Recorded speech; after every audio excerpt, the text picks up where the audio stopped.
Ucapan yang mengalah. Bab 206. Tuan Besar Ho tidak langsung menjawab. Wajah yang kurus penuh dengan kerutan. Tatapan matanya semakin dalam, terlihat sangat mengerikan. Hanya melihatnya mengetuk tongkat dan berkata, "Masalah ini terjadi di rumah Jen. Biarkan Jen yang mengurusnya saja. Bukankah Yos itu adalah pacarnya?" Yang kakek katakan itu benar. Kalau membiarkan adik yang mengurusnya, bukannya hanya masalah sebuah kata. Mata Prawira pun bersinar. Wajah Ben tetap terlihat tidak begitu baik. "Ayah, cara yang kamu katakan sudah aku pikirkan dari awal. Aku sudah pergi 2 kali ke rumah Jerome. Setiap kali pelayannya mengatakan Jerome tidak ada di rumah.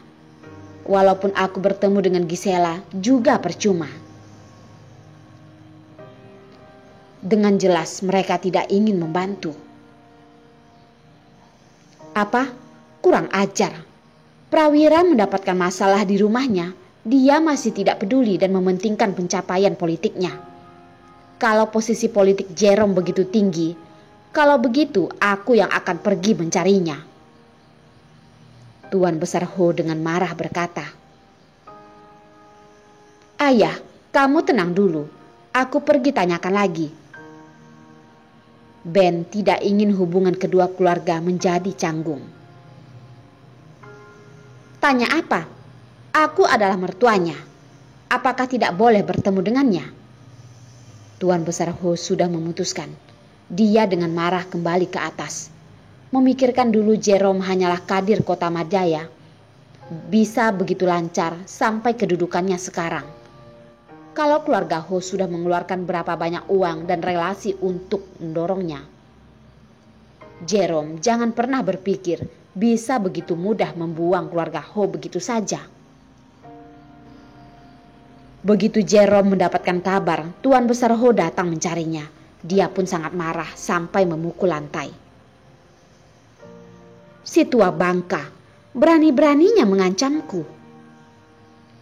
Dia sudah bertugas di pemerintahan begitu lama. Sudah begitu lama dia tidak pernah diancam. Tapi Tuan Besar Ho sudah berbicara. Kalau dia mengabaikannya lagi, mungkin orang luar akan mengatakan dia melupakan jasa. Menggunakan jasa kecil yang sudah lama lewat dan menginginkannya balas budi, benar-benar tidak tahu diri.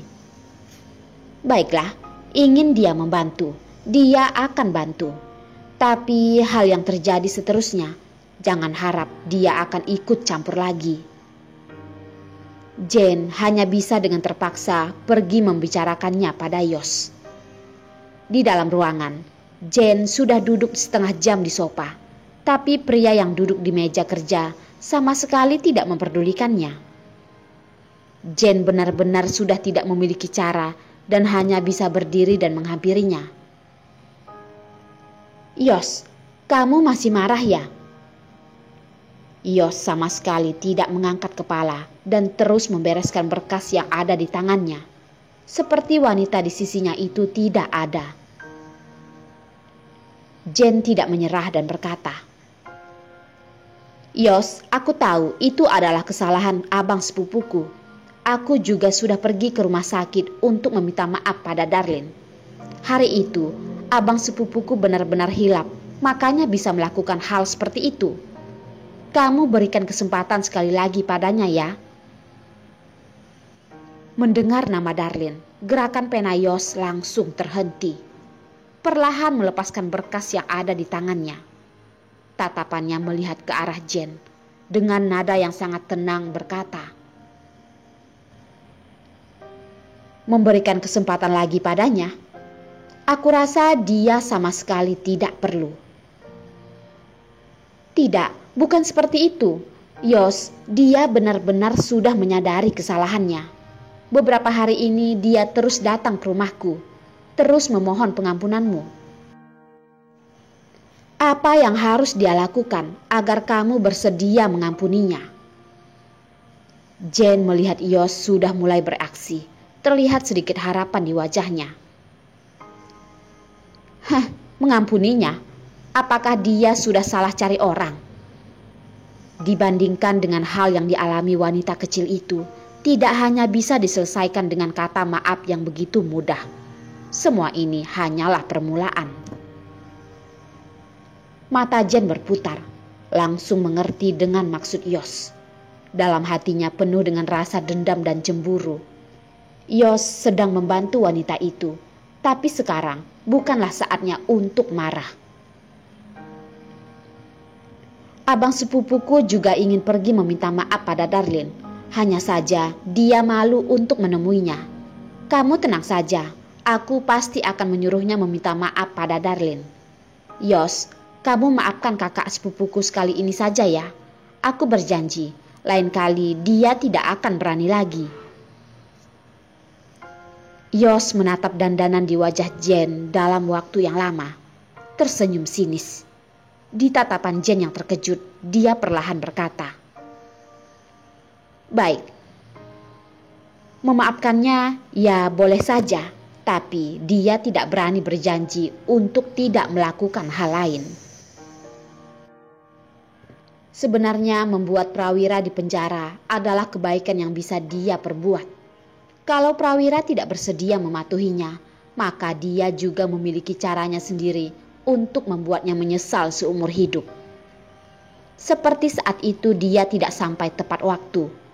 Melihat ekspresi menyedihkan wanita bodoh itu, setiap kali memikirkannya, hatinya seperti ditusuk pisau, tidak tega dan menyesal. "Benarkah? Yos, terima kasih banyak. Kamu benar-benar sangat baik padaku." Jane terdiam beberapa detik. Dengan cepat sadar dan dengan senang memegang lengan Yos dan bersorak. Yos melihat sejenak wanita yang memegang lengannya. Tatapannya begitu dingin, sama sekali tidak mengeluarkan suara dan menarik tangannya.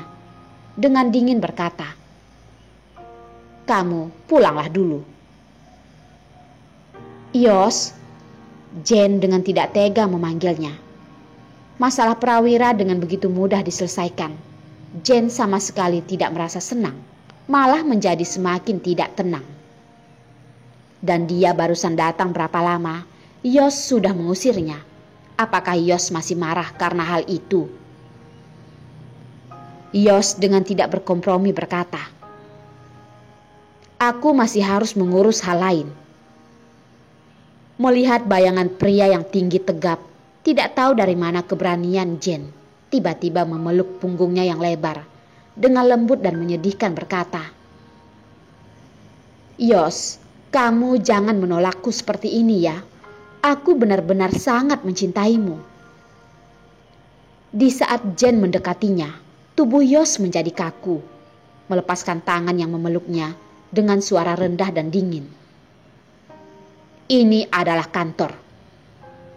"Tidak, Yos, jangan menolakku lagi. Aku tahu tanpa persetujuanmu, tidak ada orang yang berani masuk ke ruanganmu." Jane melihat tangannya sudah dilepaskan olehnya, tidak ingin melepaskan dan memeluk pinggangnya lagi. Wajah kecil ditempelkan di punggungnya. Ini seharusnya adalah miliknya.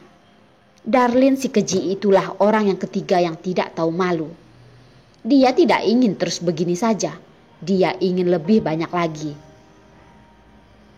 Pintu ruangan dibuka. Jane melihat orang yang ada di dalam, bersandar di depan pintu. Dengan bercanda berkata, "Apakah perlu aku keluar dulu?" tanya Jasper. "Tidak perlu." Yos mengerutkan dahi. Dengan mengerahkan sedikit tenaga melepaskan wanita itu. Wajahnya terlihat begitu dingin, seperti sudah akan membeku. Jasper mencibirkan bibir. Sudah ada wanita cantik yang menyerahkan diri padanya. Ekspresinya masih saja seperti barusan memakan kotoran. Kalau si cantik itu tahu dirinya hanyalah sebuah kotoran di mata pria itu, tidak tahu bagaimana perasaannya. Jane sangat marah. Jasper yang pantas mati. Padahal tahu sudah mengganggu mereka berdua, masih saja tidak keluar. Masih bersandar di sana dan menonton mereka. Dia adalah seorang wanita, tentu saja lebih malu. Hanya bisa dengan tidak rela merapikan baju dan dengan lembut berkata pada pria itu, "Yos, kamu sibuk dulu, nanti aku akan datang mencarimu lagi." Setelah berkata, dia pun berpura-pura malu dan menundukkan kepala lalu keluar. Jasper menggoyangkan bahu, memiringkan badan membiarkan Jane keluar, sekalian menutup pintu. Ruangan kembali hening. Jasper langsung berjalan ke arah sofa dan duduk. "Yos, kamu begitu mengkhianati harga dirimu. Benar-benar membuatku tidak tega."